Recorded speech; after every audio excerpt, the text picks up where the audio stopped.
met him one time. Jerry Taylor is a bona fide white nationalist, white supremacist. Well, I mean, but do you think that his experience with black people made him such as he is? No, I think he comes from a generation of white people who use that lie that, I came across black people, I was raped by a black person, and therefore I hate black people. That is an old trope that white Americans have used from this generation.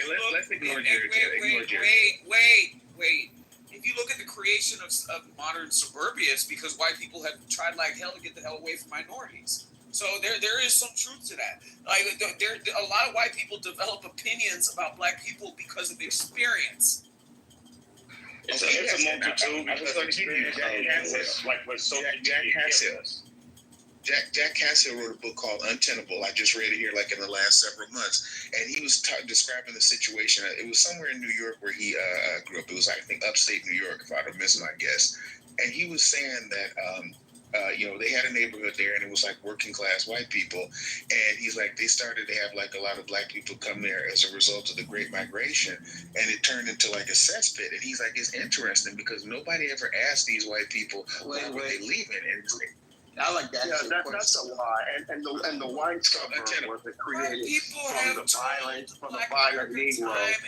The white suburb was created because white people have said this time and time again. No, I don't care what white supremacists have to say. I know research and with research. Hold on. Guys, I'm not speaking. Please mute up, Ken. Okay, so white people have said this time and time again.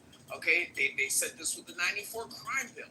They tried to hire more police in white neighborhoods. White people left their neighborhoods behind time and time again and throughout history and fled to suburbia. That's how we got white flight. So what are you talking about? Yes, white flight. Master plan communities in America, okay, were created by white people to get the hell away from minority. Yes, because white people believe that they were superior. Not because black people and minorities were innately violent. It's because they seen themselves as superior to those people, and they didn't want to be around them. And they were also afraid. They were also afraid.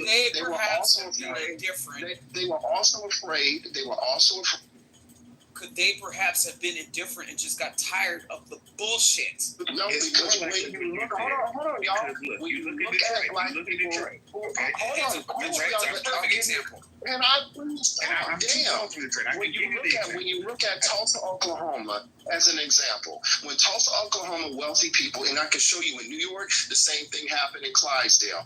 When wealthy, affluent blacks who were highly educated moved into wealthy white communities, there was huge white flight. Well, why? Well, one of the reasons that they said is, why are we going to allow the Negro to move into our communities? Next thing you know, one of their sons will be dating our daughter.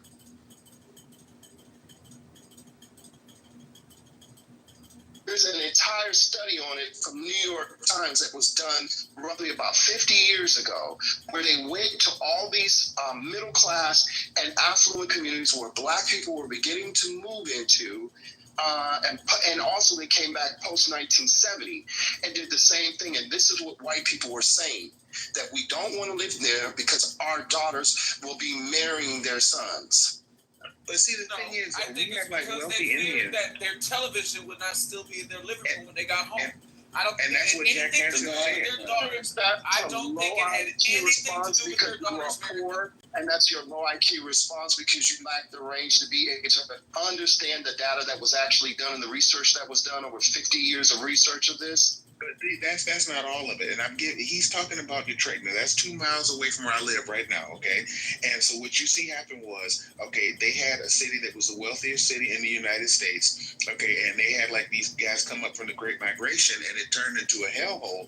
And so all the white people moved out of there. Detroit is like 90. Okay, this white person needs to speak for 1 second, and then you guys go back to arguing nonsense. Adams, MG, I'm out of here like Batman's underwear. You guys want to keep it open?